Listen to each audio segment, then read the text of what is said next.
lah karena begini nih yang terbaik dan ini ya. Iya.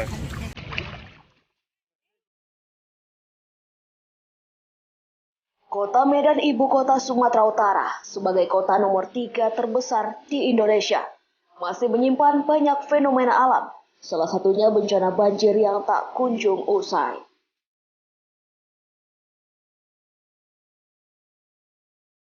Dalam kurun waktu singkat di tahun 2022, bencana banjir beberapa kali meredam kota Medan. Ratusan rumah dan ruas jalan tidak dapat menampung aktivitas masyarakat, sampai air menyurut ke tepian.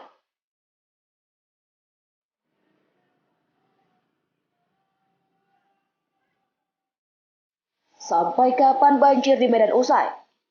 Apakah banjir Medan akan terjadi di setiap tahunnya? Sejak tahun berapa Medan kebanjiran? 1963, Belanda menjejakkan kaki di tanah Deli meliputi daerah antara dua sungai, Sungai Sewampu dan Seular. Awalnya Belanda menjadikan Muara Sedeli sebagai pelabuhan kapal untuk membawa hasil perkebunan.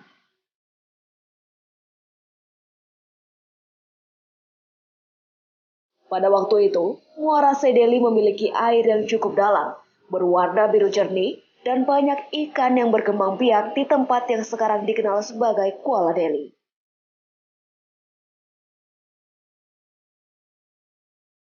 Dengan alasan sering terjadi banjir, pusat dagang dipindahkan ke dekat perkampungan Guru Patimpus, dengan titik nol kota ditetapkan di Tanah Lapang Merdeka, yang kini disebut sebagai Kota Medan.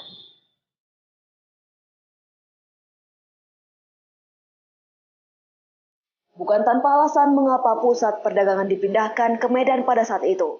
Terletak 25 meter di atas permukaan laut, seharusnya menjadi hal yang aneh bila terjadi banjir di daerah ini.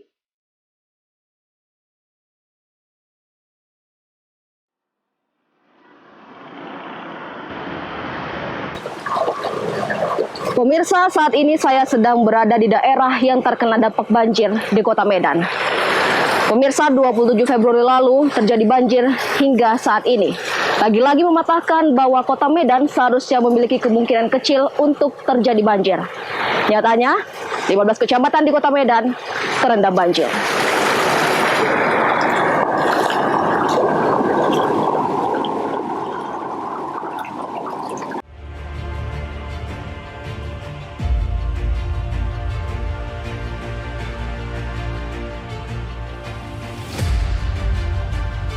Drainase yang tak berfungsi normal membuat air meluap ke jalanan merendam rumah warga bahkan hingga ketinggian lebih dari 3 meter.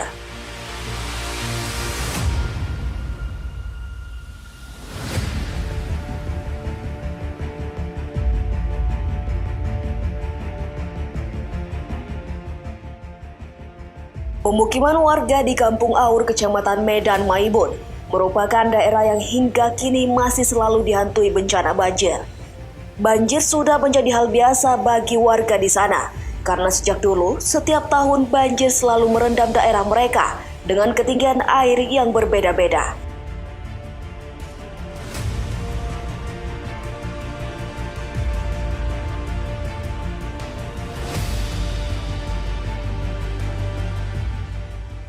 Salah seorang warga yang tinggal di bantaran Sungai Deli, tepatnya di Kampung Aur lingkungan 4 bernama Putri, mengatakan sudah sering terkena banjir bahkan sejak ia kecil. Meski sudah terbiasa, ia juga cukup terkejut dengan banjir kali ini. Pasalnya ia mengatakan banjir seperti ini biasanya terjadi setiap 10 tahun sekali, seperti tahun 2001, 2010 dan terakhir 2020 lalu.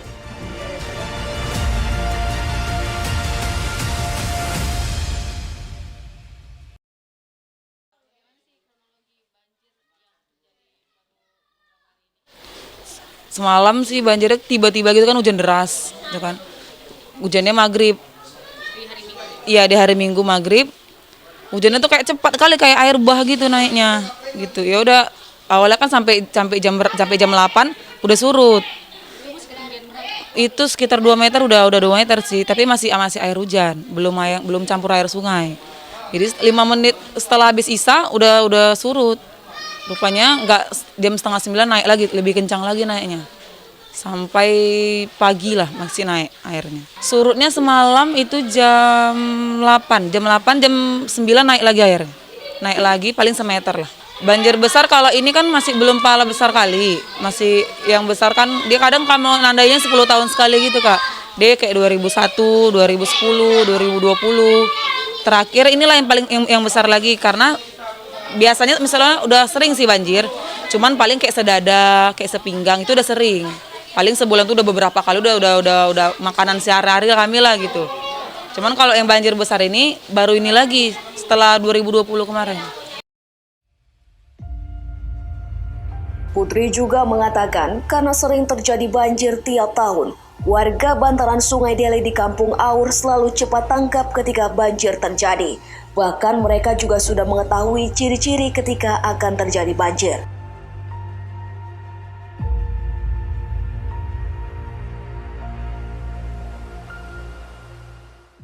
Warganya safety semua, banjir kecil pun di sini safety.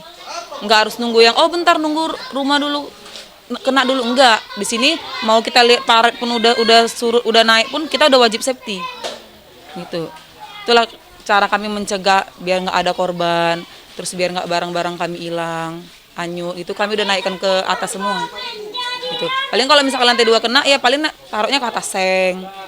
Itu gimana caranya biar nggak hanyut. Paling kalau yang baju-baju ya udahlah, itu baju udah pasti kena semua karena kan nggak mungkin baju kita semua mau taruh di mana gitu kan, udah nggak bisa lagi untuk keluar rumah karena kalau udah banjir ngelewatin kayak 3 meter kayak gini tuh lampu listrik udah padam semua. Gitu makanya sebelum padam kami udah safety semua, jadi kami mengeluarkan rumah jadi udah tenang.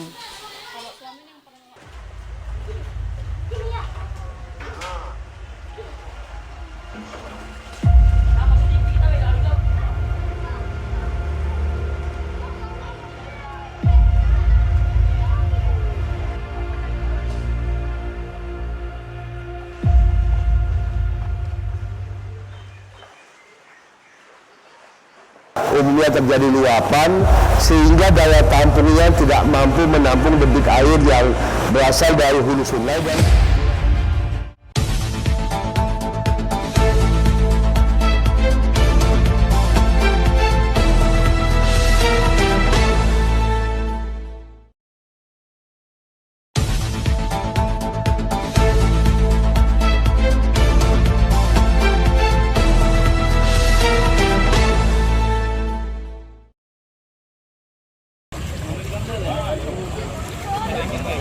Hujan yang mengguyur kota Medan sejak 27 Februari sore, setidaknya merendam 15 kecamatan yang berdampak pada 9.811 kepala keluarga di seluruh kota Medan.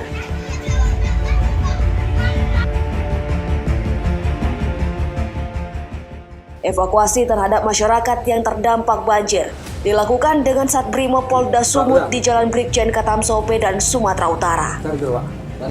Petugas bahkan menemukan bayi dengan ibunya yang tengah terjebak banjir dan langsung dievakuasi ke tempat yang lebih tinggi.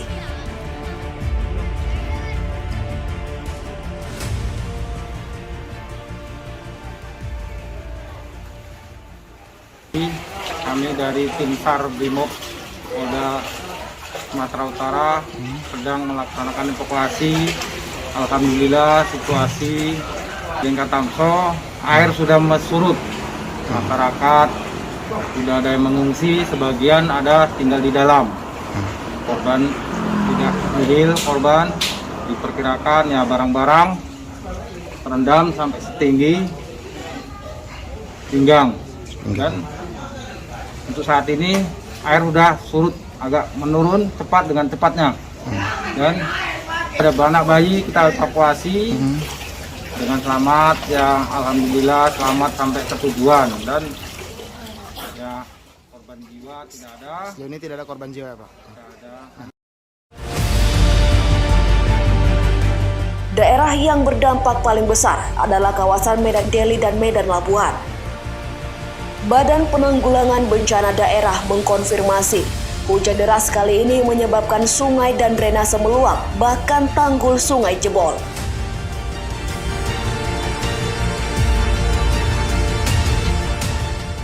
Baik, selamat siang para pemirsa Farina. Hari ini kita berada di Posko Pengendalian Banjir Kota Medan sebagai posko induk, di mana adalah pusat manajemen pengendalian banjir.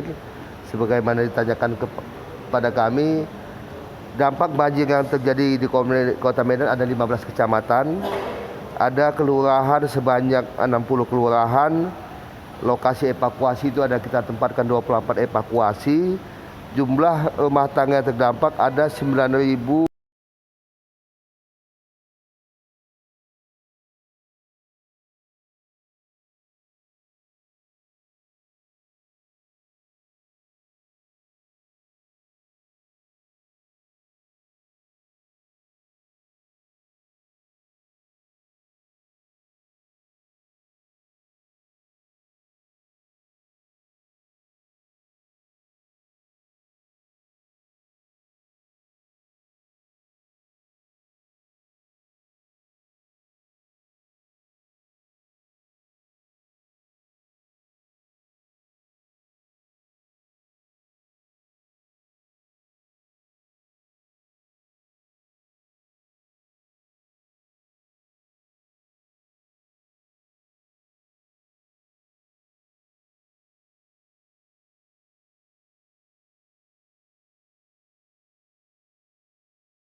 Pemerintah Kota Medan sering mempermasalahkan sungai yang tidak dapat menahan debit air ketika hujan deras. Namun, apakah hanya sungai yang menjadi permasalahan utama penyebab banjir di Kota Medan?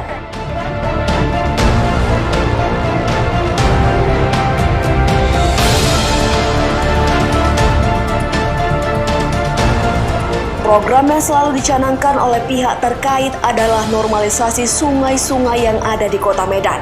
Seperti proyek Balai Wilayah Sungai Sumatera II, normalisasi 6 sungai di Kota Medan yang hingga kini juga masih dipertanyakan oleh masyarakat. Padahal tak hanya permasalahan sungai, sedimen di Kota Medan yang kini sudah mencapai 1.500 titik juga menjadi masalah yang mungkin dikesampingkan oleh pihak terkait. Pengerukan sedimen hingga kini masih menggunakan cangkul dan sekop. Sangat tidak efektif dan efisien apabila ingin diselesaikan dengan cepat. Mengingat banjir terus mengancam Kota Medan dari tahun ke tahun.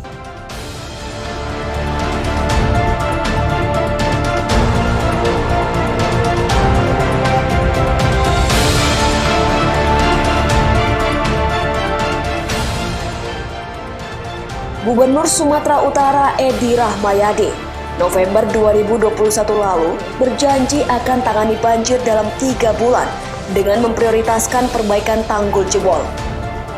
Namun sudah 3 bulan berlalu banjir malah melanda hampir seluruh daerah Kota Medan.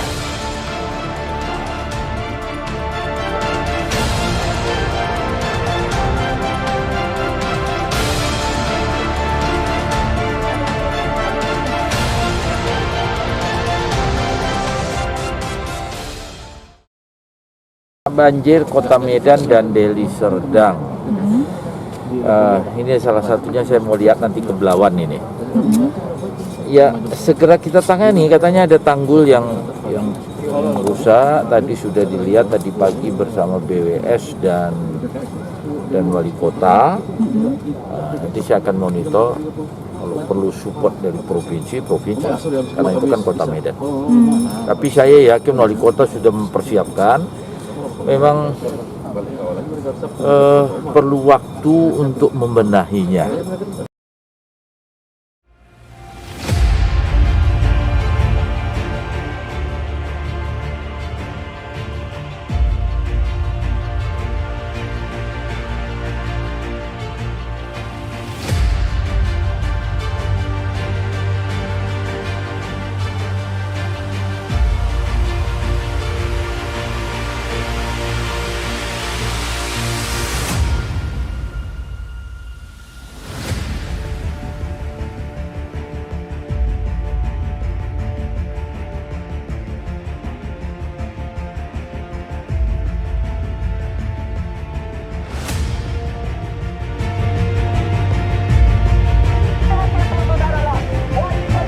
Usaha pemerintah baik dari daerah hingga pemerintah pusat dalam mengatasi banjir Medan hanyalah mekanisme biasa yang justru berbuah proyek-proyek yang mengeruk uang, bukan sesungguhnya menangani masalah banjir.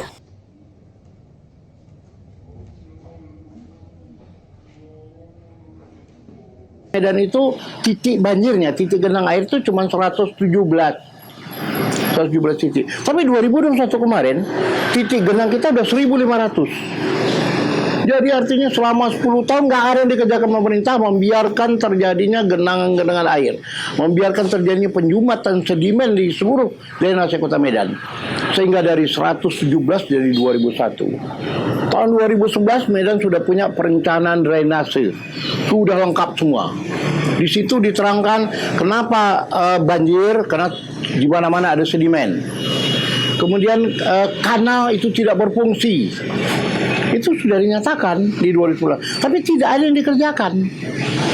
Jadi wali kota yang dari 2011 sampai 2021 nggak ada kerja apa-apa. Kenapa nggak punya konsep? Tahun 2011 sudah dinyatakan kita akan membangun unit. Ada itu apa itu?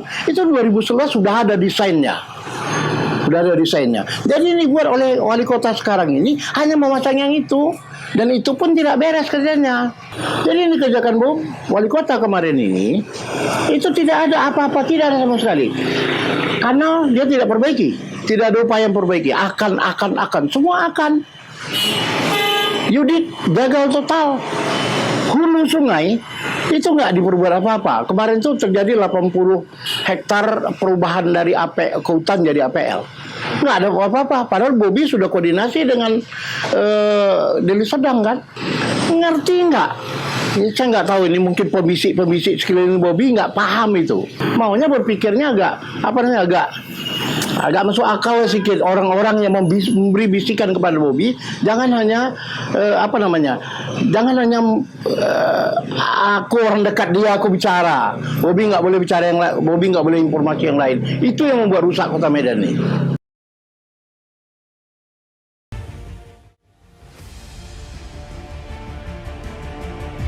Taksasi 6 triliun rupiah juga sangat tak masuk di akal Jaya Arjuna. Pasalnya ia sudah mengkalkulasikan anggaran biaya yang diperlukan untuk mengatasi permasalahan banjir selama 2 tahun, yang totalnya 350 miliar rupiah. Sangat jauh dari angka 6 triliun rupiah. Kritikan terhadap Bobi yang dinilai belum mampu mengatasi masalah banjir di Medan bukan hanya datang dari warga, akademisi, atau anggota dewan. Pada 8 Maret lalu, mahasiswa yang tergabung dalam Kesatuan Aksi Mahasiswa Muslim Indonesia Medan berunjuk rasa di depan kantor Wali Kota Medan. Mereka menilai Bobi belum membawa perubahan di Kota Medan. Janji kampanye Bobi dalam mengatasi banjir masih jauh dari harapan. Aksi demonstrasi itu sempat ricuh.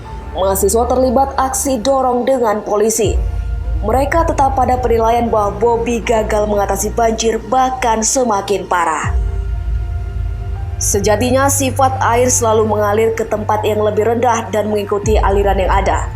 Apabila aliran tidak berfungsi dengan baik, air akan mengalir ke tempat yang tidak semestinya dilalui. Aliran sungai yang semakin dangkal malah diperlebar bukan diperdalam. 1.500 titik sedimen tak kunjung dikeruk.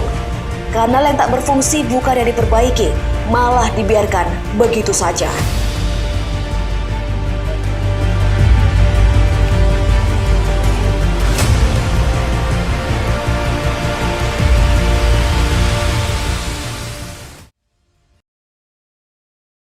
Pemirsa, sampai kapan Medan akan terus terendam banjir? Jika warga kota Medan sudah biasa terkena banjir, lantas apakah pemerintah juga akan tetap terbiasa dalam menangani banjir dengan cara yang tidak tepat? Saya Remustika, sampai jumpa.